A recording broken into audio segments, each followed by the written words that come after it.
Okay, we're recording. What troop are you with? 738. Okay, real quick. Hello. Say hello. Very good. There's John bringing in the Tiger Tigers. Troop on American Warrior Radio. You guys have a fun day. Oh, right. Where do we go now? Okay, so we just had the Tiger Troop come in here and visit us in between segments. Welcome back to American Warrior Radio. So we'll do the Warriors Dilemma thing and then and then slide it over. Finish up that. Welcome back to American Warrior Radio, right here on the Talk to Me station, AM 1300 WMEL, and live online worldwide at 1300WMEL.com. That should be ingrained in your brain, as should the website for AVET Project. Very simple, avetproject.org. We want to thank Vince, running the board for us, always doing an awesome job. We just had a nice little visit from the Tiger Troop. John Harper brought them through here, so hi guys. And today we're talking with Dr. Scott Fairchild, and I got to tell you, go ahead and cue that music again, Vince.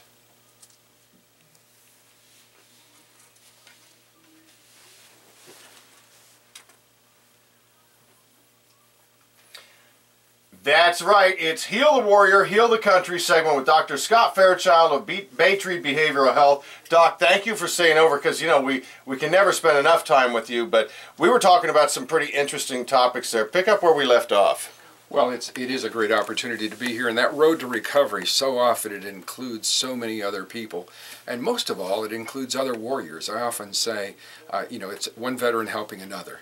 And bringing them forward. A lot of times when we have our groups down at the clinic, there will be a pre-group that occurs at the local restaurant, and there will be a post-group that occurs in the parking lot. So those folks support each other, and I got to tell you that each meeting that I run, I always learn something from my veterans. So it's a great opportunity to do that. You know, Garen talked a little bit about arrest. Let me interrupt. How can people out there get involved? You know, you mentioned this group, and this is awesome. You got the pre-group and the post-group meeting, plus the meeting itself, which is awesome. A therapy session, I think is more appropriate. Absolutely. How can people find out more about it? We have PTSD therapy groups at Baytree Behavioral Health, and you can give us a call at 321-253-8887, 1370 Bedford Drive, or go to baytreebehavioralhealth.com. Where you'll get all the information about the groups that meet on the first and third Saturday of the month. We have some free groups for female veterans. Specifically, we have some free groups for loved ones of veterans. That may be, you know, a mother. There was a mother who attended last week, a mother of a veteran. Mothers and sisters and brothers and fiancés and spouses and grandmothers. So we have support groups on the third Saturday of the month for them. And then we have support groups for PTSD, support groups for our warriors on the first and third Saturday of the month as well. So there is an awesome resource. Avail yourselves of it. Check it out. Baytree Behavioral Health. And Glenn, as we're always talking about, we can't get enough good information out there about what's going on and what's available for our troops.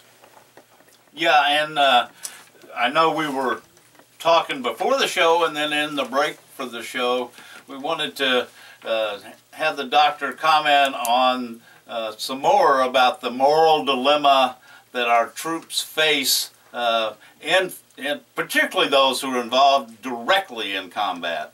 Well, and you know, when you look at the questions that our young warriors bring back, you know, they come in and they say, I'm a good person and yet I've done bad things.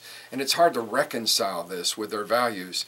It's hard to get a handle on that. You know, a lot of times they were in situations where they were damned if they killed and damned if they didn't.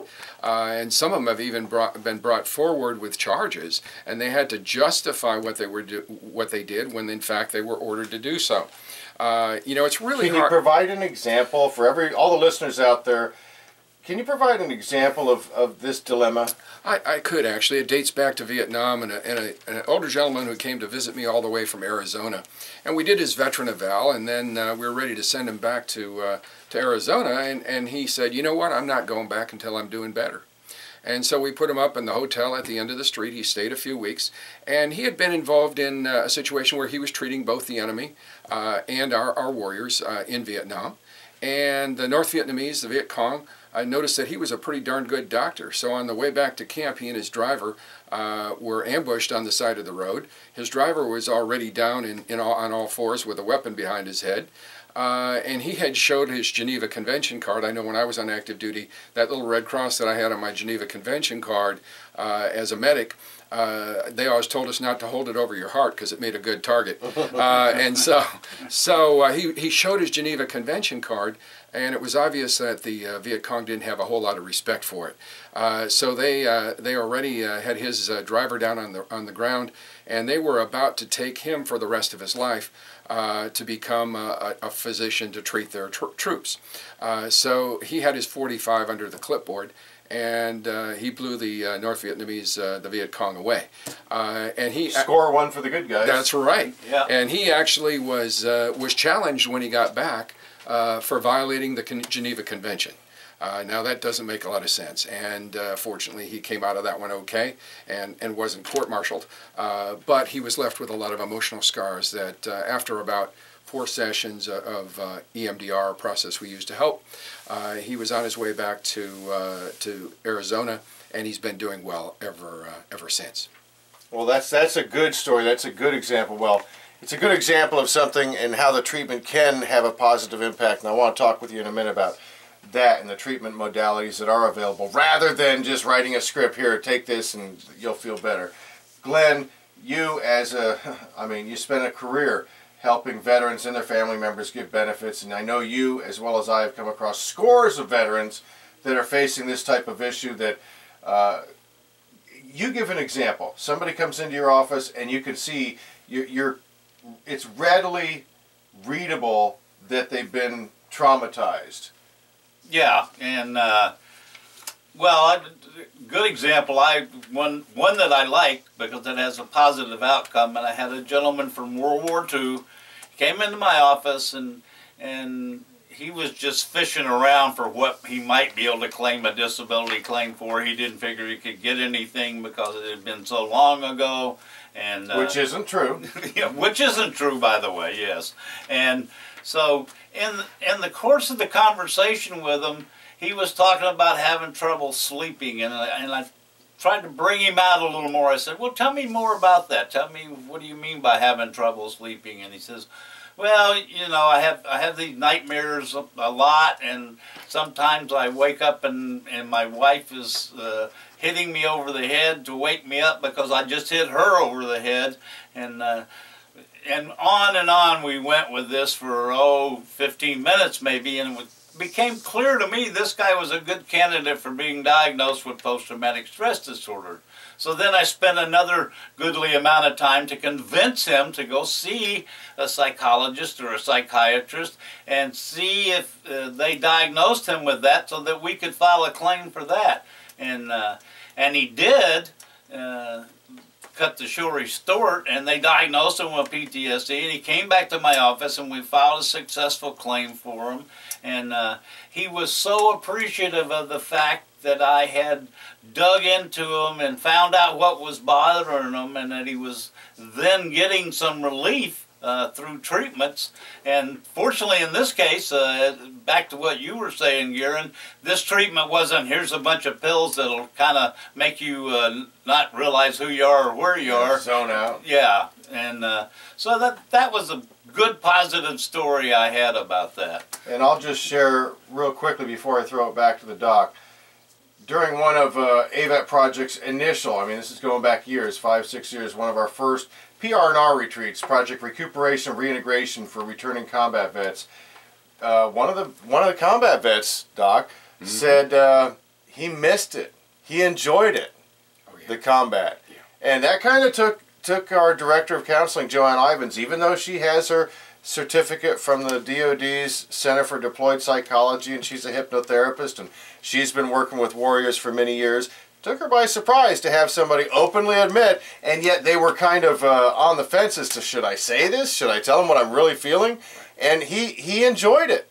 All right, so what do you do in a case like that regarding the moral aspect? Well, once you've had your adrenaline pushed to those levels, you know, you become the super trooper. You become the super warrior. And what do you do when you come home? You can't turn it off. and you actually grieve the loss of that intensity, that excitement, that adrenaline rush. And if you look at some of our warriors, I just saw a few new warriors who'd come back from the Korengal Valley.